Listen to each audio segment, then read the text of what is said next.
سعودی صاحب، Imran Khan popular leader ہیں. لوگ یہ کہتے ہیں کہ بھٹو صاحب کے بعد کوئی اگر پاپولر لیڈر ہے تو وہ ہے، لیکن کیونکہ ان کی ایک لڑائی ہوگی، اقتدار میں نہیں اور آپ اس کے بینیفیشری ہیں، آپ پاور میں اس وجہ سے میجورٹی نہ ہونے کے باوجود اگر میں دھاندلی والا فیکٹر نہ بھی ڈسکس کروں اس وقت، تو آپ کو لگتا ہے کہ عمران خان اگر کبھی بھی آزاد ہو جائے ان میں پوٹینشیل ہے کہ اس ملک کو اب جس طرح کے لیڈر بن چکے ہیں، جتنے پاپولر ہیں، وہ لیڈ کر سکیں گے؟ سر دیکھیں، یہ ڈیپینڈ کرتا ہے. میں اگر اپنے بھائی احمد اویس صاحب کی بات کو ہی آگے بڑھاؤں تو وہ کریج کو ڈیفائن کرتے ہیں 9 مئی. یعنی کیا کسی میں اتنی طاقت ہے کہ وہ اپنے ہی شہداء کے مجسموں کی گردنیں کاٹ کے اٹھا کے پٹخے؟ اتنی جرت کوئی دکھا سکتا ہے؟ سبجیکٹیولی نہ لیں اس بات کو. اویس صاحب ڈیبیٹ کر رہے ہیں، آپ کی باری آئے گی. آپ ضرور، ابھی میں کہہ رہا ہوں وہ آپ کی بات میں نہیں بولے، آپ نے دھجیاں اڑا دی شہباز صاحب کی. چلیے ٹھیک ہے. تو یہ کریج تو بڑے کم لوگوں میں. آپ کہہ رہے کریج کا مطلب 9 مئی ہے اگر ان سے، تو وہ کسی میں نہیں ہے. اگر کوئی کون سے اتنے جواں مرد لوگ ہیں جنہوں نے اپنی فوج کے کور کمانڈر کے گھر حملہ کر کے اسے آگ لگا دی؟ کون ہے اتنا جواں مرد جو اپنے ہی ملک کی GHQ کے اوپر حملہ آور ہو گیا اپنے ہی لوگ لے کر؟ کون ہے ایسا جو مین بولیوارڈ پہ چلا اور اس نے چن کے جس چیز کے اوپر عسکری لکھا ہوا تھا اس کو آگ لگا دی، چاہے عسکری ٹاور تھے یا کوئی اور چیز تھی؟ کون ہے اتنا جواں مرد جس نے سرگودا بیس پہ جا کے اپنے ہی جہازوں کے، وہ جو جہاز تھے ان کو باہر جو لگے ہوئے تھے مجسمے، جنہوں نے جنگ میں شرکت کی، اسے آگ لگا دیا؟ تو یہ ایک کریج کی ایک نئی جہت ہے جو اس سے پہلے نہیں تھی.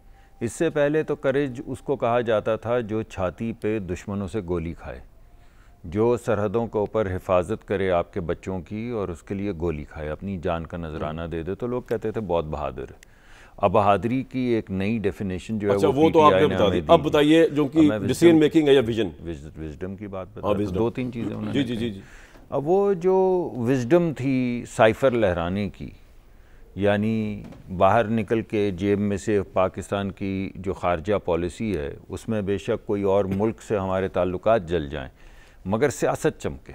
اس سیاست کو چمکانے کے لیے جیب سے ایک کاغذ جو ملک کا سیکرٹ ہوتا ہے اسے باہر نکال کے عوام کو دکھانا کہ یہ ملک ہمارے آئین پہ حملہ کر رہا ہے، ہماری پارلیمان کو پامال کر رہا ہے، یعنی تقریباً اعلان جنگ کر رہا ہے. آپ لوگوں کے سامنے کھڑے ہو کے یہ کہہ دیں کہ ایک دنیا کا وہ ملک جس نے آپ کے ساتھ بہت کام کیا ہے اس نے آپ پہ اعلان جنگ کر دیا، تو یہ بڑی وزڈم کی بات ہے. مگر اس کے بعد اس سے زیادہ جو وزڈم کی بات ہے وہ یہ ہے کہ اسی ملک میں جا کے ایک ایسا شخص جو 30 سال سے پاکستان کے میزائل اور ایٹمی پروگرام کے خلاف کیمپین کر رہا ہو. رشیا؟ نہیں سر. امریکہ میں ڈیوڈ فینٹن. اچھا، ڈیوڈ فینٹن. میں نے کئی دفعہ اس کا ذکر کیا ہے اور میں دوبارہ دعوت دیتا ہوں اپنے تمام دوستوں کو، بالخصوص نوجوان بچیوں کو، کہ ڈیوڈ فینٹن کا نام ڈالیں. یہ ڈیوڈ فینٹن کو ملینز آف ڈالرز دے کے PTI نے اس واقعے کے بعد، یہ جو سائفر والا ہے، اس کو ہائر کیا ایز اے لابسٹ امریکہ میں.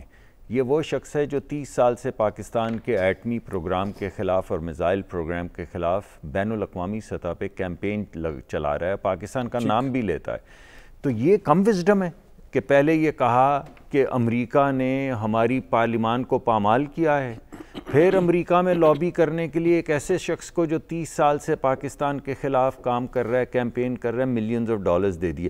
بھائی ایسے وزڈم، ایسی کریج اور ایسی وزڈم کہاں ہوگی؟ میکنگ اور ویژن.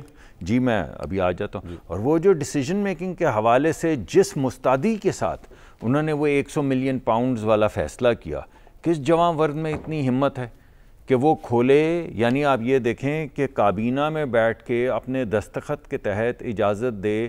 ان کے کون سے تھے وہ ایڈوائزر؟ سر کیا نام کوئی تھے وہ شہزاد مرزا، اکاؤنٹیبلٹی شہزاد اکبر مرزا صاحب کو اجازت دی گئی کہ آپ وہاں پر جا کے کانٹریکٹ سائن کریں جس میں وہ پیسے جو خزانے میں آنے تھے اکنامک کرائمز ایکٹ کے تحت صرف پاکستان کے خزانے میں آنے تھے. ذرا ڈیسیژن میکنگ دیکھیں کہ اس کو انہوں نے کہا کہ ملک ریاض صاحب کا وہ اکاؤنٹ جو سپریم کورٹ میں ہے جس میں انہوں نے جرمانہ جمع کروانا ہے جس کے پیسے پکڑے گئے اس کو کہا اسی میں جمع کروا دو, اب وہ کانٹریکٹ بھی آپ کے سامنے. یہ ویژن ہے, یہ نہیں سر ڈیسیجن میکنگ ہے. اس سے پہلے تو کمزور ڈیسیجن میکنگ تھی کہ کمیٹیاں بنا دو اور قانون دیکھو اور پھر فیصلے کرو کہ یہ ملک کو ملنے چاہیے. تو آپ جرت دیکھیں 9 مئی والی, آپ وزڈم دیکھیں سائفر والی, اور پھر لابسٹ ہائر کرنے والی. کون ہے اتنا وزڈم؟ تو آپ سمجھ رہے کہ Imran Khan is not fit to be the leader to lead Pakistan at this time. میں نے تو آپ کلیئرلی بتایا نا سر.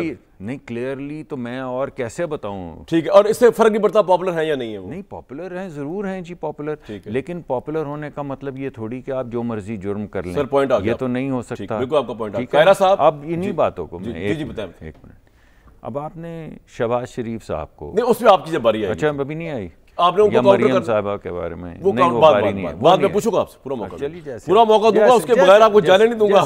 جیسے آپ کی پہلے ان کی اپوزٹ لیڈرز کی ہو رہی ہے نا, ڈیبیٹ سٹائل میں کر رہے ہیں. میں حاضر آکسفورڈ سٹائل ہو رہا ہے, انگلش سٹائل.